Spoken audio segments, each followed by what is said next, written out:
2025 Ya, kita akan mengalami resesi ekonomi. Kita akan masuk resesi ekonomi dalam penglihatan itu di 2025 sampai 2026. Emas akan tembus 2 juta per gramnya. Trump terpilih jadi presiden, ini berdampak untuk Asia. Cina akan menguasai ekonomi Indonesia di tahun 2035. Nah, hanya 4 yang bertahan.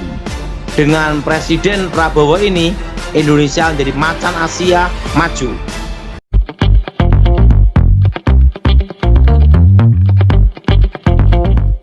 Shalom sahabat terang kemuliaan, apa kabar kalian semua? Senang rasanya bisa berjumpa lagi dengan kalian semua. Kiranya damai sukacita Allah dan kebaikan Tuhan selalu bersama dengan kalian. Diberikan umur yang panjang, diberikan kesehatan yang sempurna, dan juga tentunya diberikan rezeki yang berlimpah, dijauhkan dari segala sakit, penyakit, dan mara bahaya. Pada kesempatan kali ini kembali lagi kita akan mendengarkan pesan yang akan disampaikan oleh Evangelis Daud-Tony atau Pastor Daud-Tony.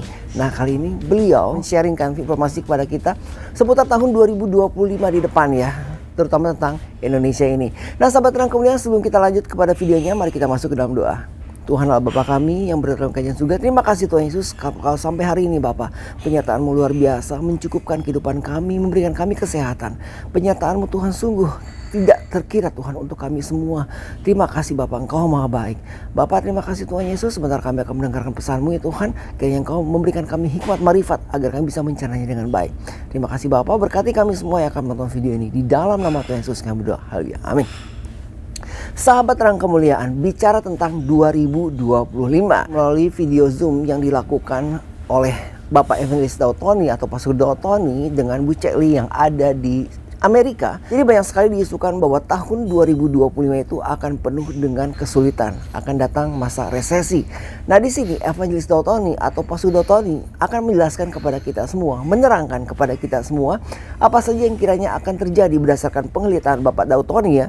Apa saja yang akan terjadi di tahun 2025, khususnya tentang Indonesia, di mana Indonesia sekarang dipimpin oleh presiden yang baru yaitu Bapak Prabowo, dan juga ketika kemarin Amerika juga memiliki presiden yang baru ya, yaitu Donald Trump. Apa akan terjadi tahun 2025, dan apapun itu kita serahkan semuanya ke dalam tangan Tuhan tentunya. Dan sahabat terangkulian, sebelum kita lanjut pada videonya, di sini akan saya sharingkan sebuah ayat yang di sini saya ambil dari Amsal. Di Amsal pasal 6 ayat 6 yang berbunyi seperti ini. Hai pemalas, pergilah kepada semut, perhatikanlah lakunya dan jadilah bijak.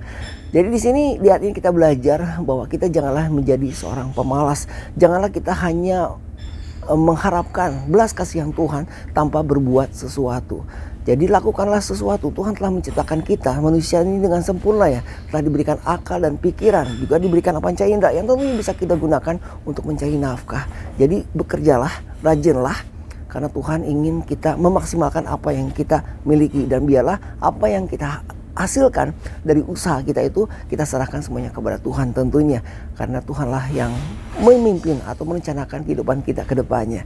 Sahabat yang kemudian, kita akan langsung saja mendengarkan apa yang disampaikan oleh Evangelis Daud-Tony atau Pastor Daud-Tony. Sebelumnya saya juga ingin mengucapkan terima kasih kepada kalian semua sahabat terang kemuliaan yang sudah menjadi member di channel terang kemuliaan ini. Dan kepada yang lain, jangan lupa dukung terus channel terang kemuliaan tentunya dengan cara apa? Dengan cara subscribe dan bagikan video-videonya kepada yang lain agar kiranya channel terang kemuliaan ini bisa menjadi berkat untuk orang banyak. Dan apabila kalian ingin mendukung pelayanan dari channel terang kemuliaan ini, kalian bisa join sebagai membernya. Sahabat terang kemuliaan, langsung saja kita akan mendengarkan atau menyaksikan apa yang akan disampaikan oleh Evangelis Daud-Tony atau Pastor Daud, khususnya di tahun 2025 ke depan. Sekitar 2 bulan lagi ya. Sekarang sudah November, bulan depan Desember 2025 deh. Oke, sahabat terang kemuliaan, selamat menyaksikan.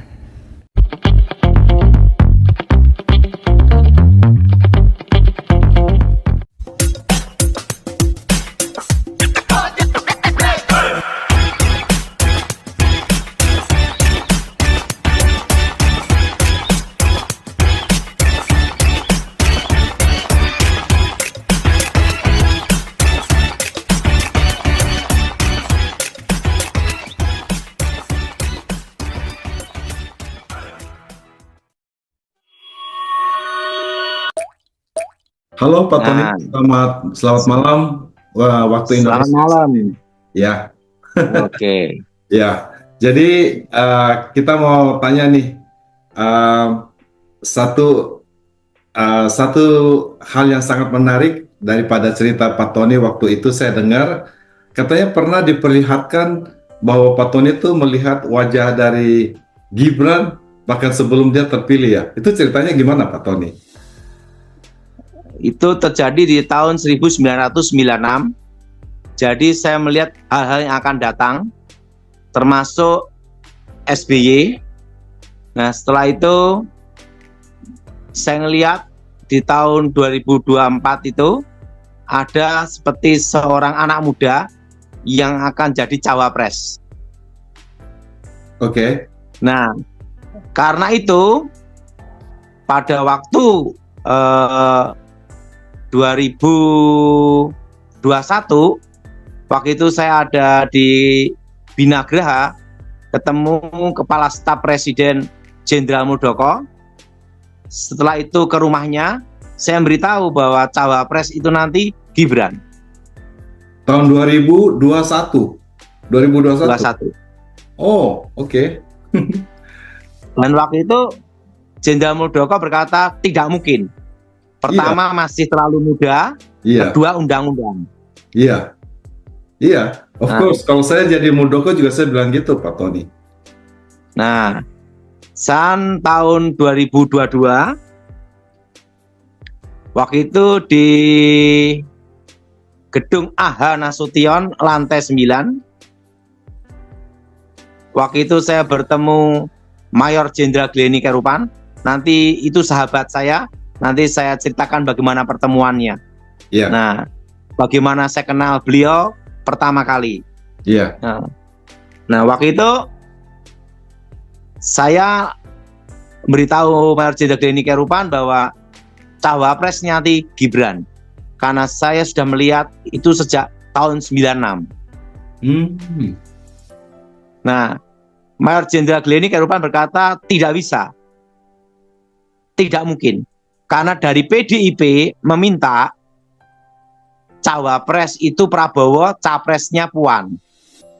Oh, jadi Puan jadi capres, jadi calon presiden, Prabowo jadi wakil presiden, begitu? Iya. Oke. Saya ngomong tidak bisa, pasti kalah. Tapi kalau Gibran itu terlalu muda dan undang-undang gimana? Waktu itu saya bicara tahun 2022 di Gedung AH Nasution lantai 9 sama Mayor Jenderal Glenny Kerupan. Saya berkata demikian. Nanti MK akan putuskan minimal pernah menjabat sebagai pejabat publik. Dan cawapres itu Gibran pasti menang. Oh gitu. Waktu itu tahun 2022 di Gedung AH Nasution lantai 9. Nah, tahun waktu itu 2022 ya. Tahun 2022 itu Pak Tony ya.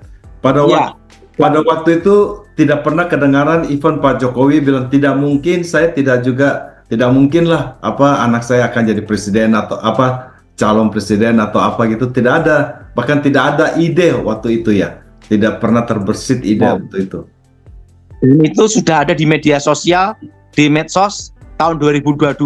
Oh sudah ada, tentang apa? Sudah. Bahwa Pak Tony Cawapres Gibran. Oh sudah ada, sudah mulai ada. Oke. Di 2022 itu saya sudah bicara cawapres Gibran. Nah, dan apa yang terjadi? Nah, setelah itu saya berkata ini kunci kemenangan. Kalau Prabowo cawapres, capresnya Puan pasti kalah, saya bilang gitu.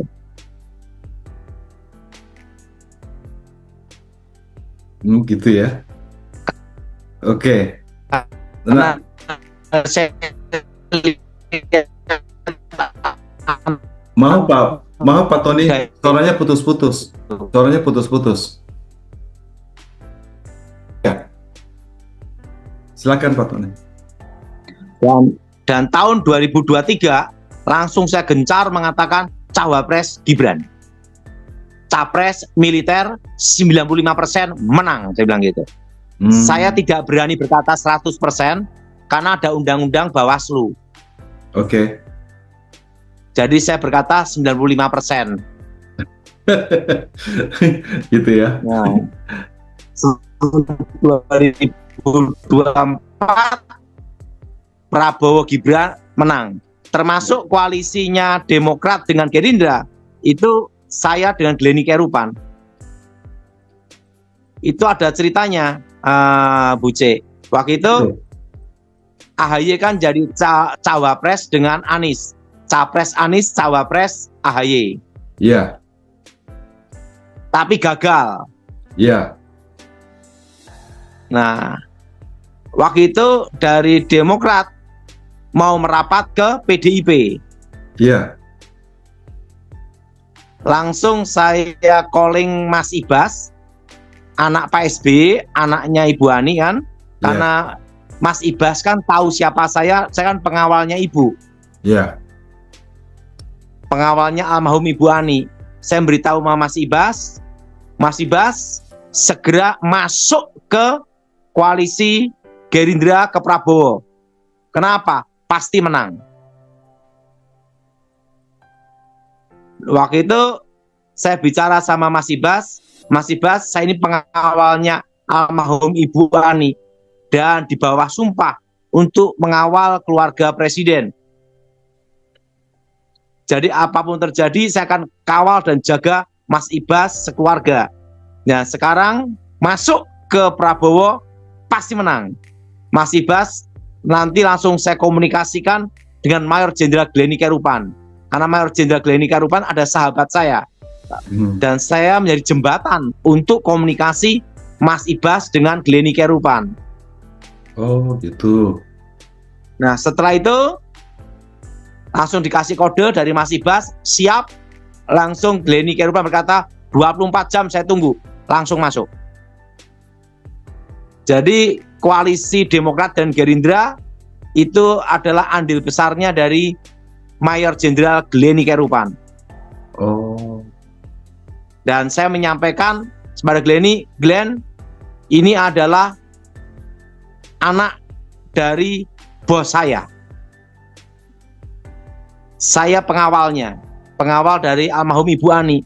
Saya meminta supaya diterima koalisi ini. Glenny berkata, siap, oke, langsung masuk.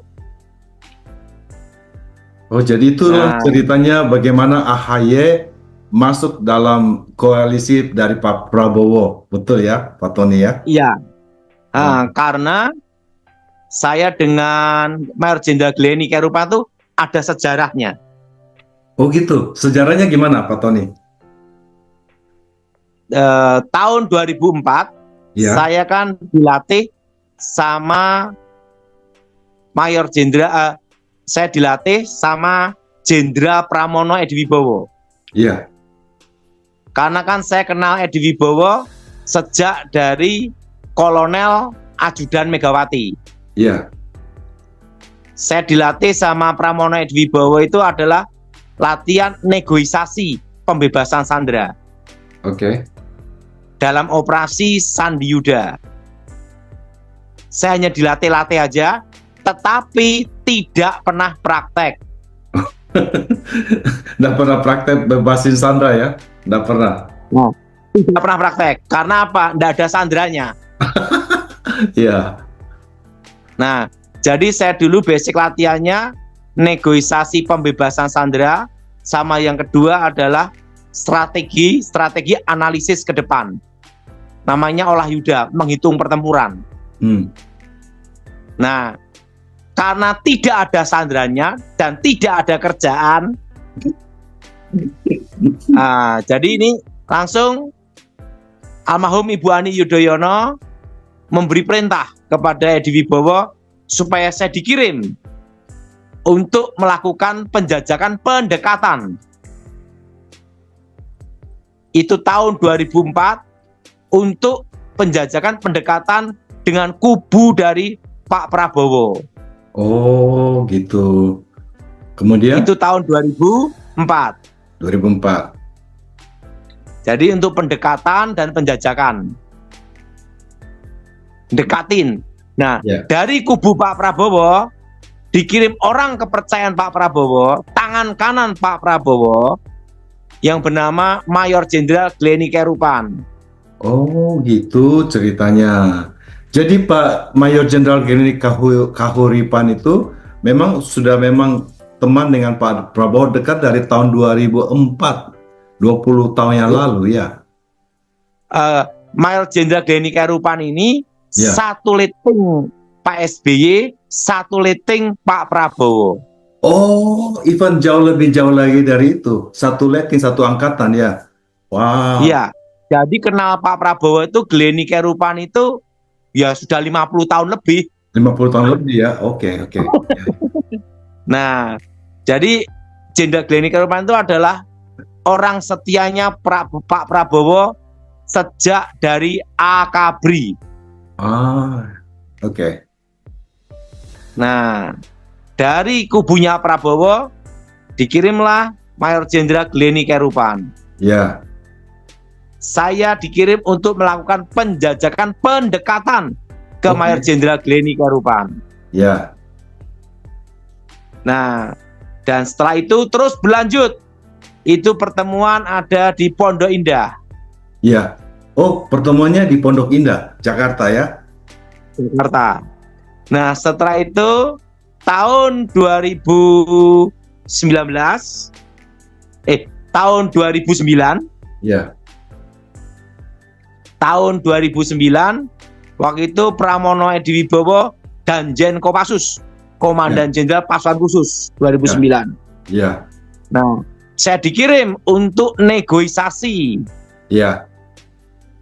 untuk bargaining, untuk supaya negara aman, supaya semua baik-baik saja.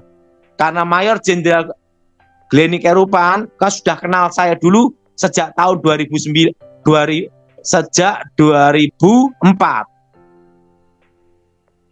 Nah, 2009 saya dikirim lagi dan itu rutin terus pertemuan sebulan sekali atau seminggu sekali, pokoknya tiap bulan pasti ketemu. Nah, untuk supaya negara aman dan semua baik-baik saja. Nah, setelah itu tahun 2014 Pramono Edi Wibowo perintahkan saya sama almarhum Ibu Ani merintahkan saya untuk masuk ke timnya Pak Prabowo. Gitu. Jadi saya diperintahkan untuk satu tim dengan Mayor Jenderal Glenny Kerupan di tahun 2014 sampai sekarang. Jadi Nah. oke. 10 tahun ya Pak Tony ya, waktu dari tahun 2014 ya. Dia itu Nah, satu tim. satu tim. Nah, waktu itu perintahnya almarhum Ibu Ani berkata demikian, Daud, kamu untuk menjadi jembatan untuk Cikias. Nah, termasuk dan perintah itu diberikan kayak di Wibowo untuk disampaikan ke saya, ingat Daud, dan saya pertama. Ya. Apa Pak? Ya. Pertama apa Pak Tony? Perintah dari Pramono Edi Wibowo dan itu pesan dari almarhum Ibu Ani, perintah pertama yaitu saya masuk timnya Prabowo itu di tahun 2014 untuk menjadi jembatan Cikias. Terus yang kedua?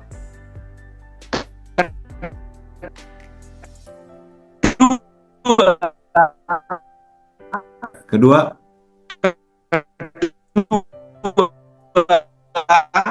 Saya tidak boleh punya akun sosial, tidak boleh punya akun media sosial apapun di muka bumi. Oke. Jadi yang kedua, saya tidak boleh punya akun media apapun. Tidak media boleh sosial punya akun apapun di media muka bumi. apapun. Oke, got it. Yang ketiga apa Pak Tony? Yang ketiga, tidak boleh bergabung dalam instansi organisasi apapun, termasuk organisasi gereja. Oh, jadi Pak Tony diperintahkan tidak boleh bergabung dalam instansi apapun, termasuk organisasi gereja. Jadi Pak Tony sekarang tidak ada gerejanya nih. Jadi apa posisinya? Tidak ada. Jadi posisinya apa? Hamba Tuhan, Injil, bagaimana? Jemaat. Gitu ya? Oh gitu. Nah, Oke. dan tidak boleh bergabung dalam instansi apapun dan organisasi apapun. Oke. Dan perintah itu saya pegang sampai sekarang. Oh gitu. Itu yang Nah, itu perintah komando. Makanya sampai saat ini Pak Tony tidak ada posisi apa-apa ya. Padahal kan seharusnya cukup dekat dengan gitu, mungkin dapat posisi something di pemerintahan. Karena itu tidak bisa. Itu perintah dari almarhum Ibu Ani diberikan ke Edi Wibowo, disampaikan ke saya. Tidak boleh bergabung dalam instansi apapun. Oke. Baik BIN, BAIS, tidak boleh. Oke. Dan tidak boleh bergabung dalam organisasi apapun. Oke. Nah, Pak Tony, sekarang kan Pak Tony waktu itu kan sempat meninggal pada waktu itu. Jadi bagi teman-teman yang belum tahu latar belakangnya, Pak Tony Daud ini dulu adalah mantan dukun sakti. Tapi beliau telah bertobat dan telah menjadi hamba Tuhan.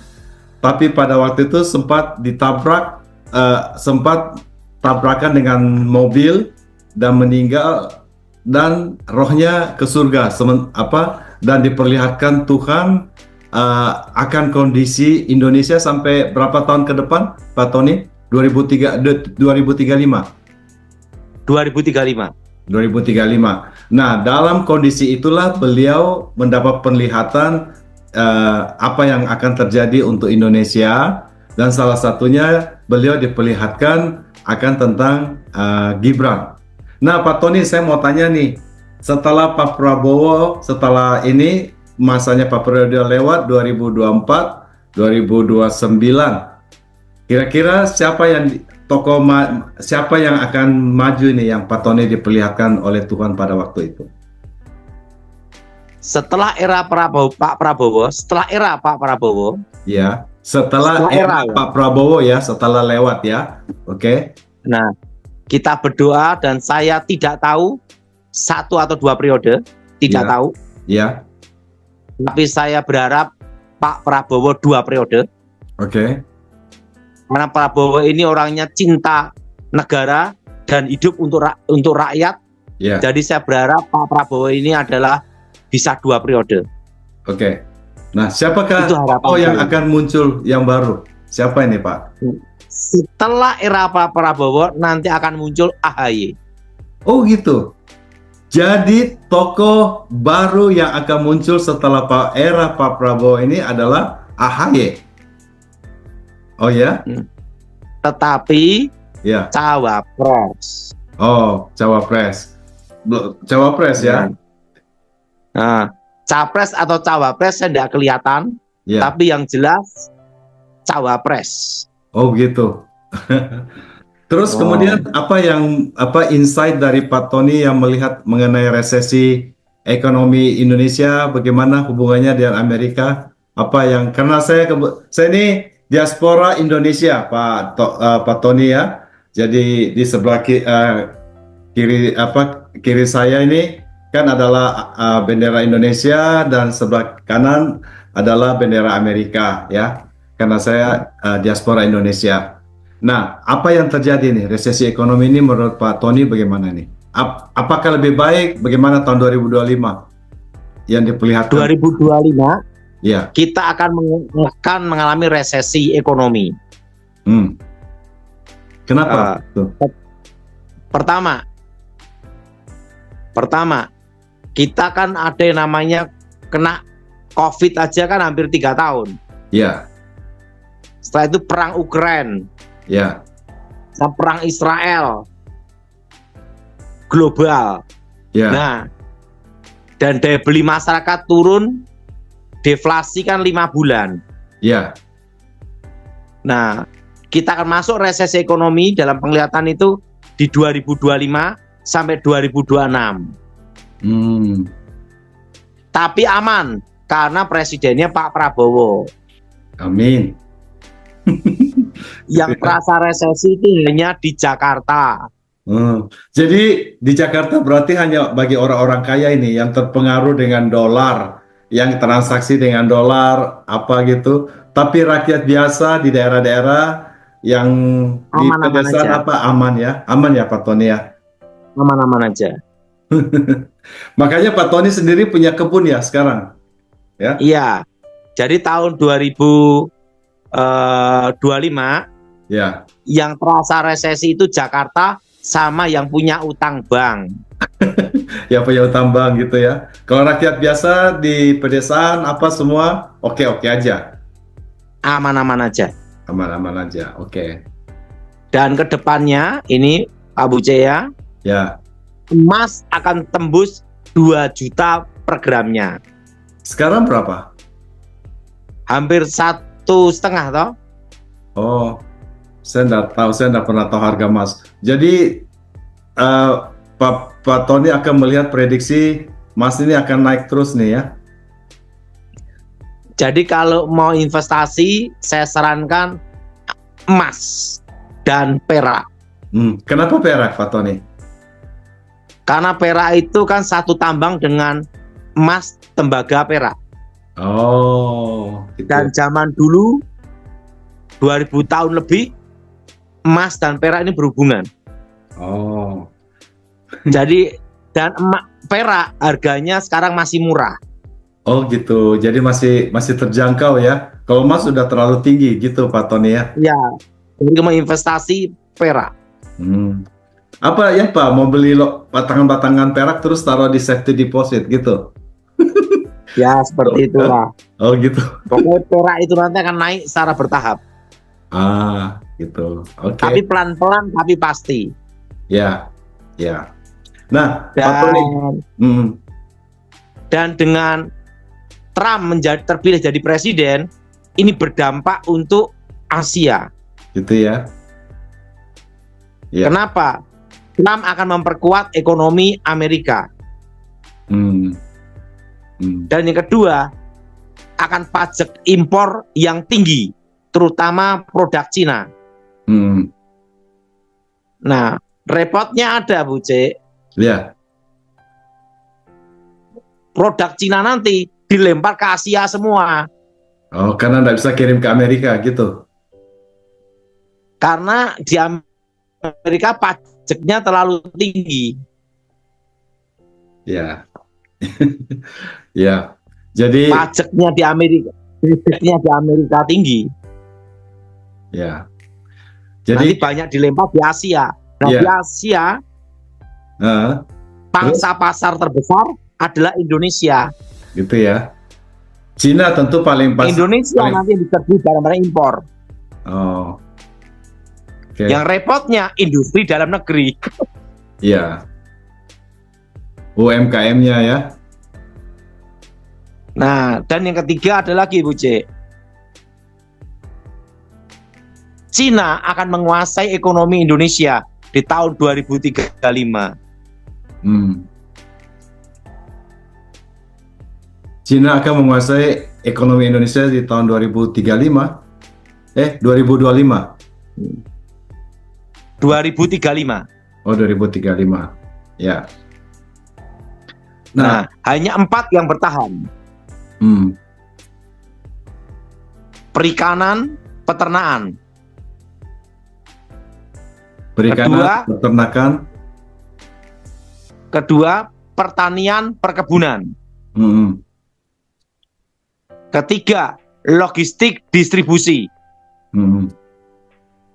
Tapi toko emas, toko farmasi, apotek aman karena Debkes. Gitu ya. Dan toko besi aman karena banyak komponen lokal. Ya. Dan yang keempat adalah tanah.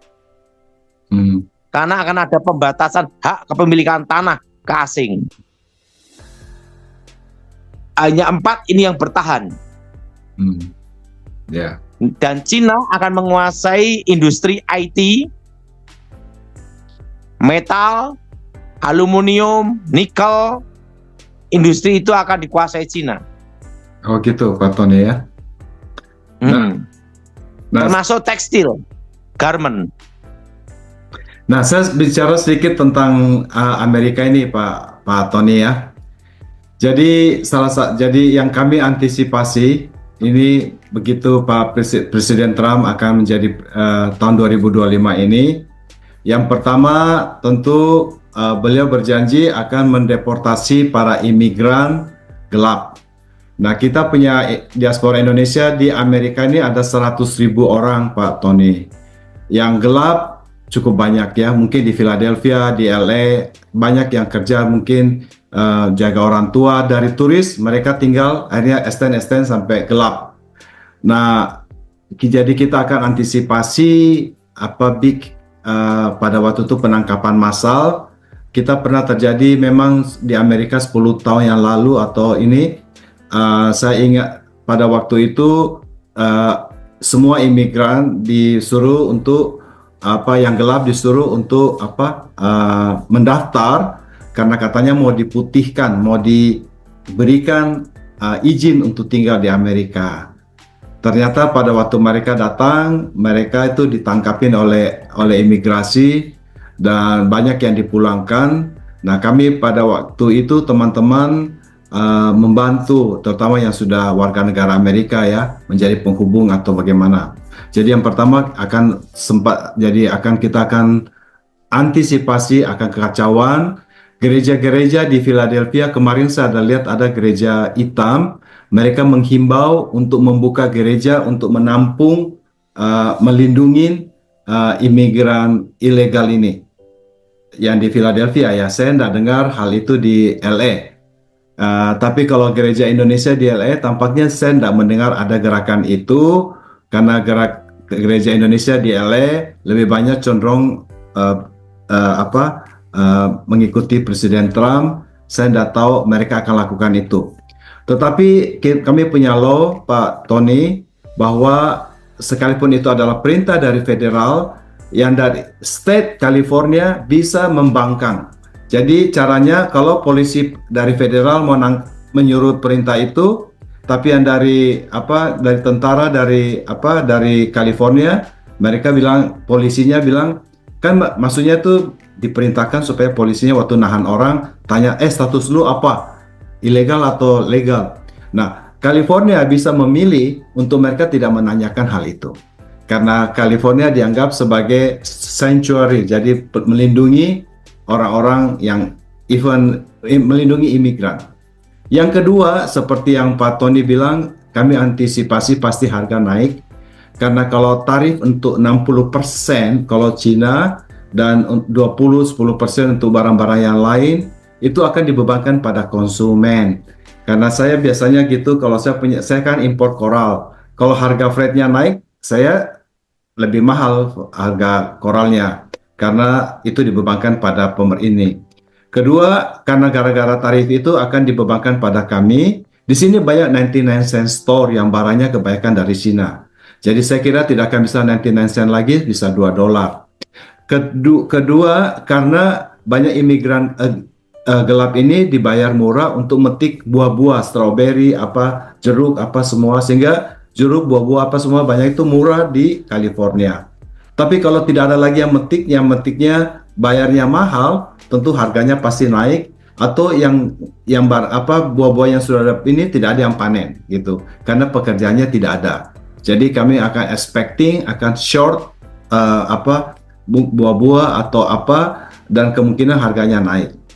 Ketiga, tentu, tapi ada satu mungkin hal yang positif yang Pak Tony yang ini saya lihat, yaitu dia akan bilang, jadi sebenarnya Amerika ini mempunyai minyak banyak sekali sebenarnya di kami, cuma selama ini kita tidak mau pakai minyak kita hanya pakai minyak yang dari luar, di expecting setelah yang luarnya habis baru kita pakai minyak kita.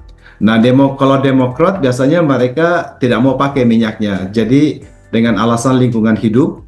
Nah, pada Trump ini kemungkinan akan diimpos sehingga produk akan dipakai minyaknya dari Amerika dipakai. Kemungkinan dengan hal itu harga minyak gas bisa turun dan mungkin bisa menambah keuangan.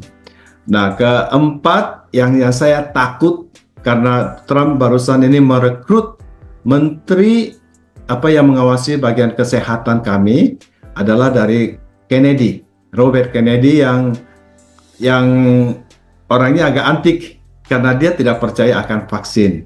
Jadi saya khawatir karena itunya tidak percaya akan vaksin, jadi kemungkinan kalau ada COVID kita akan tidak kuat lagi. Jadi selama ini kan sangat percaya vaksin kalau Demokrat ya. Jadi orang-orang khawatir antisipasi bahwa polio atau TBC atau apa gitu akan mulai meningkat lagi di Amerika kalau tidak divaksin anak-anaknya. Ya kurang lebih ada sedikit masukan itulah untuk ini. Kita tidak tahu apa yang akan terjadi. Yang mungkin juga yang satu hal juga karena Trump mungkin akan lebih masuk melihat ke America First. Jadi mungkin Amerika tidak akan terlalu banyak cawe-cawe lagi keluar gitu loh.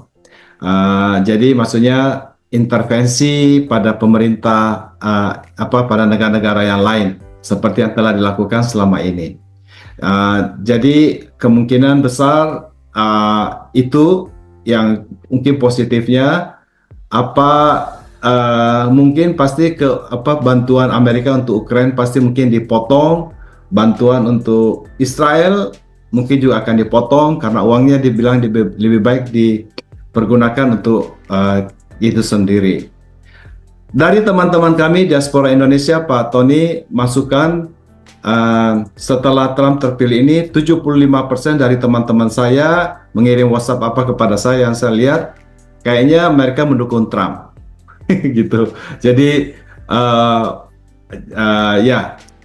jadi tentu dulunya kan 50-50 lah, tapi tampaknya saya melihat ada cenderung ke ini. Tapi ya kita akan melihatlah bagaimana kinerja beliau.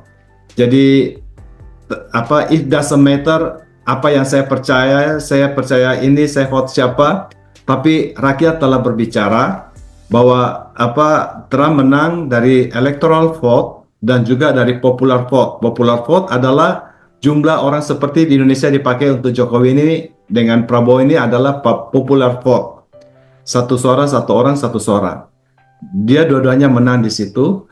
Jadi rakyat telah berbicara. Jadi apapun pendapat kita, tapi karena rakyat telah berbicara, kita harus hormati. Jadi kita harus terima dan saat ini Trump adalah presiden kami. Siapapun choice kami sebelumnya, tapi saat ini Trump adalah presiden kami. Dan kami tetap berdoa untuk beliau supaya dia bisa menjadi presiden yang baik. Ya itulah sedikit update daripada saya Pak Tony. Tadi kita kan rencananya mau saling update apa yang terjadi. Gimana Pak Tony, sebelum saya hanya punya waktu 5 menit lagi, silakan Pak Tony penutup apa yang mau diberitahu. Yang penting, yang jelas satu, Bu C, bahwa tahun depan 2025 Indonesia tetap aman. Ya, gitu ya. Puji Tuhan. Dan kedua, dengan Presiden Prabowo ini, Indonesia menjadi macan Asia maju. Karena itu termasuk wasiat pesan dari almarhum Edi Wibowo berkata, kalau nanti Prabowo jadi presiden, Indonesia kuat dan maju. Ya, amin Pak Tony. Ya, terima kasih Pak Tony untuk waktunya. Sahabat Terang Kemuliaan, itulah tadi pesan yang telah disampaikan oleh Evangelis Daud Tony atau Pastor Daud Tony.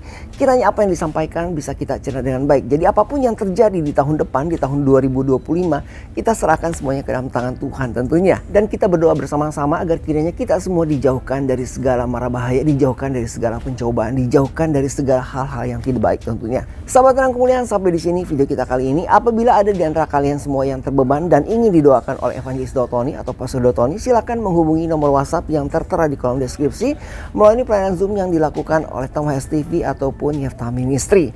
Dan mari kita doakan bersama-sama agar kiranya Evangelis Daud Tony atau Pastor Daud Tony ini selalu diberikan kesehatan agar beliau dapat melakukan pelayanannya dengan baik dan juga mengabarkan kabar baik untuk kita semua tentunya. Dan sekali lagi jangan lupa dukung terus channel Terang Kemuliaan ini tentunya dengan cara apa? Dengan cara subscribe dan bagikan video-videonya kepada yang lain agar kiranya channel Terang Kemuliaan ini bisa menjadi berkat untuk orang banyak. Dan buat kalian semua yang ingin mendukung pelayanan dari channel Terang Kemuliaan, kalian bisa join sebagai membernya. Sahabat terang kemuliaan, kita akan tutup video ini dengan doa. Tuhanlah Bapa kami yang berkata di surga. Terima kasih Tuhan Yesus, terima kasih Engkau maha baik ya Bapa. Bapa, terima kasih atas pesan yang disampaikan. Kiranya apa yang disampaikan bisa kami cerna dengan baik. Ampuni kami, ampuni kesalahan kami ya Bapa. Sertai kami untuk selanjutnya Bapa, untuk hari-hari ini Bapa. Di dalam nama Tuhan Yesus, berkati kami semua yang telah mendengarkan atau menonton video ini. Haleluya, amin. Sahabat terang kemuliaan, sampai di sini video kita kali ini, dan kita akan bertemu lagi di lain kesempatan. Tentunya saya berdoa untuk kalian semua, kiranya kebaikan Tuhan selalu bersama dengan kalian, diberikan umur yang panjang, diberikan kesehatan sempurna, dan juga tentunya diberikan rezeki yang berlimpah, dijauhkan dari segala sakit, penyakit, dan berbahaya. Kita bertemu lagi di lain waktu. Tuhan Yesus memberkati. Beginilah firman Tuhan, penebusmu, yang maha kudus, Allah Israel. Akulah Tuhan, Allahmu, yang mengajar engkau tentang apa yang memberi faedah, yang menuntun engkau di jalan yang harus kau tempuh. Maka Yesus berkata pula kepada orang banyak, katanya, Akulah terang dunia, barang siapa mengikut aku, ia tidak akan berjalan dalam kegelapan, melainkan ia akan mempunyai terang hidup. Kata Yesus kepadanya, Akulah jalan dan kebenaran dan hidup. Tidak ada seorang pun yang datang kepada Bapa kalau tidak melalui aku. Tuhan Yesus memberkati.